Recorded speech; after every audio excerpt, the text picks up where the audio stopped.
Jadi kita kan buka gelombang itu, buka pendaftaran untuk penerimaan itu kan per gelombang. Sekarang sudah sampai gelombang 9.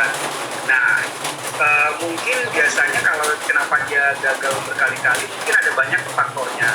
Kalau yang pertama, dari jumlah peserta yang mendaftar per gelombang saja itu kuotanya sudah lebih daripada yang kita ingin terima per gelombang. Misalkan seperti batch 9 kemarin, yang mendaftar gelombang 9 itu ada sekitar 5,9 juta.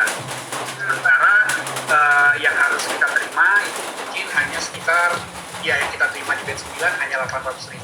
Dari sini kan bisa dilihat tuh jumlah pendaftar maupun jumlah yang kita terima angkanya sangat jauh berbeda. Yang kedua, proses penentuan siapa yang menjadi penerima dari 5,9 juta ini itu banyak. Kriterianya yang pasti kita ada berlandaskan dengan regulasi, yaitu Perpres, peraturan presiden yang 11. Peraturan presiden yang 76, mohon maaf. Di situ ada dijelaskan bahwa penerima kartu prakerja itu tidak boleh termasuk TNI Polri, ASN, pejabat negara, pejabat desa, dan lain-lain. Nah, salah satunya adalah, jadi jika misalkan si pendaftar ini salah satu dari yang tadi saya sebutkan berdasarkan Perpres 76, itu berarti mereka ini tidak akan bisa lolos menjadi penerima. Yang kedua, kita juga ada yang namanya, karena ini adalah menjadi awalnya memang adalah program untuk meningkatkan reskilling dan skilling kompetensi, itu sejak pandemi ini program kartu prakerja berubah menjadi semi bansos.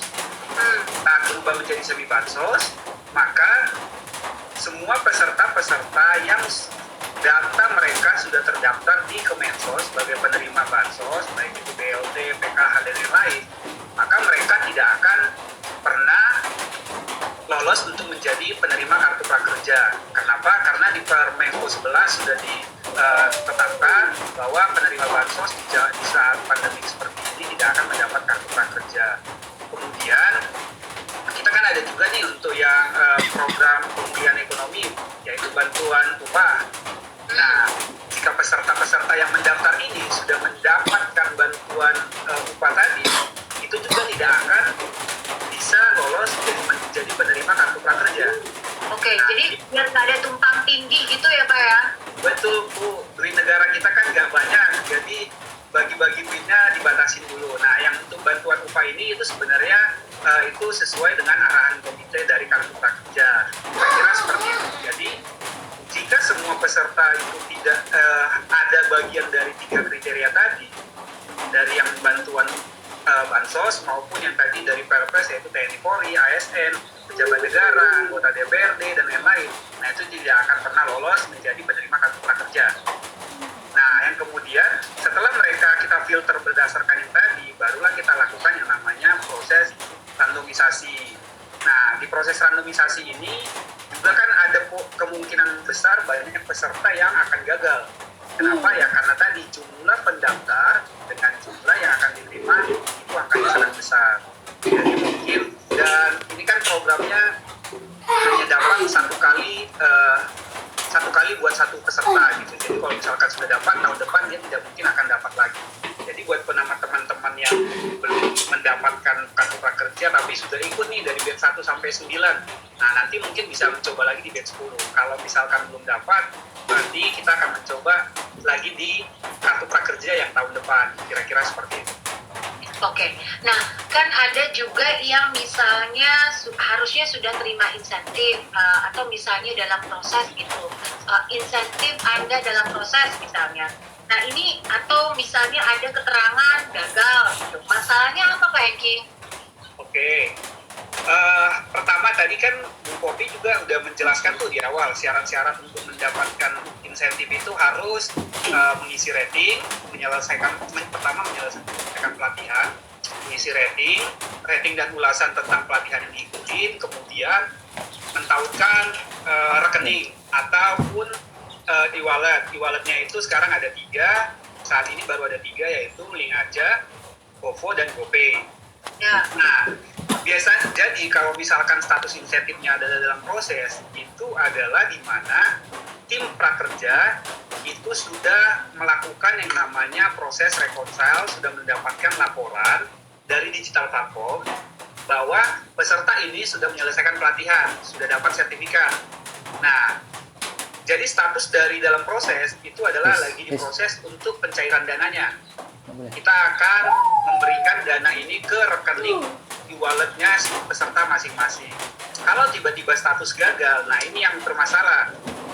Kalau gagal ini, itu biasanya berdasarkan pengalaman yang kita lihat dari bulan berapa nih? Dari bulan 4 sampai sekarang, itu banyak yang gagal gara-gara e-wallet mereka itu kadang tidak ditemukan atau non-aktif.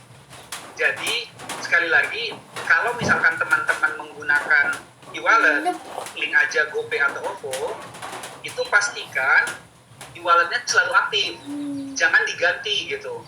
Misalkan nomor telepon yang sudah sempat ditaunkan di kartu prakerja adalah 0812, tiba-tiba pesertanya mengganti nih di GoPay misalkan. Nomor 0812 menjadi 0856 misalkan. Nah, di saat kita transfer ke sana, itu tidak akan ditemukan. Akunnya sudah tidak aktif atau mungkin akunnya bermasalah. Tapi ini adalah gagal ditransfer, bukan tidak akan diberikan, itu beda. Jadi kalau misalkan gagal, apa yang harus dilakukan peserta? Pertama adalah mengecek rekening apa yang ditautkan di kartu prakerja. Jika ada rekeningnya adalah e-wallet, maka peserta pergi ke e-wallet yang tersebut untuk memastikan apakah akunnya masih aktif. Kira-kira seperti itu. Jadi kalau dalam proses itu memang lagi diproses di sistemnya prakerja. Kita kan setiap hari itu yang kita cairkan itu kan cukup besar angkanya, karena banyak juga yang harus kita cek. Jadi di saat dalam proses itu mungkin itu butuh 1 kali 24 jam sehingga nyampe ke rekeningnya peserta. Tapi kalau gagal, ini adalah gagal ditransfer, bukan tidak akan diberikan, itu beda. Jadi kalau memang sudah menyelesaikan pelatihan dan ratingnya sudah rekeningnya ataupun e-walletnya tidak bermasalah, itu pasti akan kita transfer. Oke, jadi kalau misalnya di e-wallet misalnya nih, atau misalnya mau ganti handphone, caranya gimana Pak Hendy? Oke, kalau sekarang kalau mau ganti handphone, nomor HP, misalkan nomor HP-nya bermasalah, kita sudah ada fitur untuk mengganti nomor HP. Jadi, tapi karena sekarang itu fiturnya di saat kita mengganti nomor HP, itu teman-teman juga harus mengganti e-walletnya. Kenapa? Karena saat ini memang rule di kita nomor HP yang didaftarkan di kartu prakerja itu harus sama dengan nomor HP yang mereka gunakan di e-wallet jika mereka memilih e-wallet sebagai rekening penerima insentif. Fitur penggantian nomor HP ada di website di dashboard kartu prakerja, masuk ke halaman user, lalu kemudian di bagian situ ada yang namanya ubah nomor telepon. Tapi pastikan di saat sudah mengganti nomor HP, e-walletnya harus diganti juga. Kira-kira seperti itu. Oke. Kalau seandainya nih akun e-walletnya kan ada tuh yang misalnya belum terupdate, kemudian disuruh update, kemudian sudah diupdate atau di-upgrade, tapi dashboard prakerjanya juga masih belum terupdate. Nah, ini persoalan teknisnya ada di mana? Oke. Persoalan teknisnya, jadi kalau sobat prakerja nih misalkan udah masuk ke website kartu prakerja terus tiba-tiba ternyata disuruh upgrade. Nah, terus kalau sobat prakerja pergi ke e-wallet melakukan upgrade akun, kemudian akunnya sudah terupgrade nih. Nah, itu kalau mau secara otomatis di sistem kartu prakerja terupdate, itu harus menunggu 1 kali 24 jam. Kenapa? Sistemnya kartu prakerja akan melakukan pengecekan secara berkala 1 kali 24 jam ke sistemnya e-money. Misalkan seperti tadi 0812 statusnya belum terupgrade nih di sistem kartu prakerja.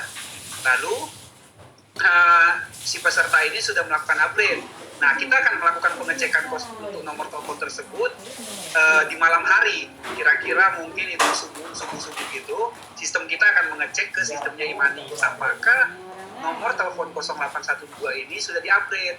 Nah, itu kan membutuhkan waktu. Jadi, solusi cepatnya adalah kalau teman-teman sudah lakukan upgrade di sisi e-money, di sisi e-wallet, bisa kembali ke website kartu prakerja, lalu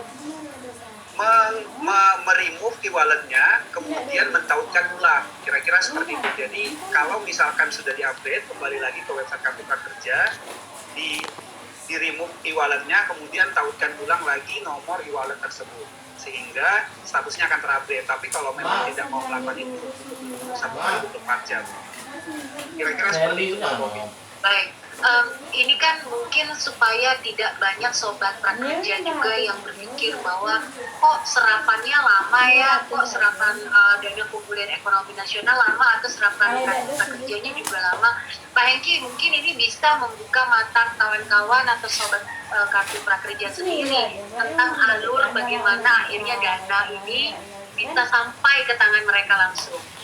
Oke, baik. Seperti tadi, kenapa mungkin pertanyaannya kan berarti ini soal penyerapan dari dana kartu prakerja.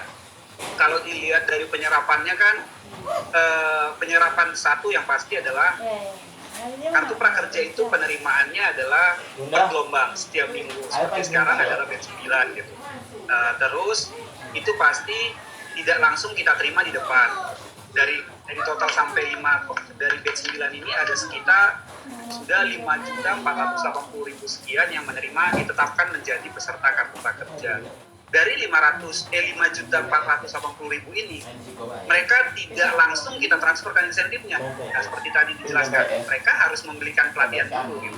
Karena kalau mereka tidak beli pelatihan, mereka tidak akan pernah kita transferkan dana insentif, dana bantuan insentifnya. Mereka harus beli pelatihan.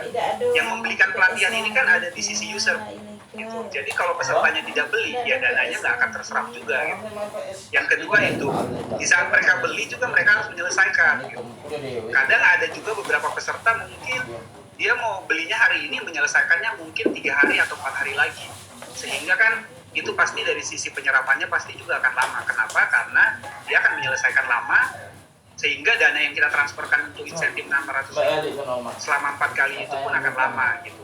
Jadi istilahnya kita itu di sistem kartu prakerja mungkin agak sedikit berbeda, bukan sedikit tapi sangat berbeda dengan bantuan sosial lainnya gitu. Kita berikan dana ini tapi mereka harus memenuhi beberapa kriteria yang itu semuanya actionnya ada di sisi peserta, bukan di sisi prakerja. Kira-kira seperti itu Bu Fowi mungkin. Oke, baik. Ini juga kan banyak yang bilang, kok aku nggak bisa ya dapat kartu prakerja, apakah mungkin karena saya tidak terdaftar di BPJS, atau saya ini mungkin bidangnya adalah pekerja lepas. Mungkin bisa dijelaskan Pak Hengki, siapa saja sih sebenarnya penerima manfaat dari kartu prakerja ini? Oke. Penerima manfaat kartu prakerja yang pertama, kartu prakerja itu ada 2 paling umumnya, peraturan presiden, Perpres 76 dan Permenko 11. Tadi kan sudah sempat saya jelaskan juga, sekali lagi nih, berarti di Perpres 76 peserta kartu prakerja itu adalah yang berusia 18 tahun, terus warga negara Indonesia, lalu tidak sedang bersekolah atau mengikuti pendidikan formal. Kemudian itu adalah syarat penerima kartu prakerja. Lalu ada juga kriteria di mana yang tidak berhak menerima kartu prakerja. Yang tidak berhak menerima kartu prakerja di Perpres 76 sudah dijelaskan bahwa pejabat negara tidak boleh, ASN atau PNS tidak boleh, anggota DPRD, terus kemudian pejabat daerah, desa dan lain-lain itu juga tidak boleh. Lalu di Permenko di peraturan Kementerian Perekonomian 11 juga disebutkan bahwa penerima bansos tidak boleh gitu. Jadi yang perlu ditekankan lagi adalah ini kan kita ada data yang kita miliki ini kan kita bekerja sama dengan kementerian dan lembaga. Data-data peserta misalkan penerima bantuan upah. Nah, ini juga kita bekerja sama dengan BPJS/TK. Yang diterima oleh kartu prakerja itu ada data hanya nomor pendudukan. Ini kan kita hanya menyimpan apa yang diberikan oleh kementerian dan lembaga. Jika ini ada, maka peserta kartu prakerja, peserta yang mendaftar jadi penerima kartu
info saya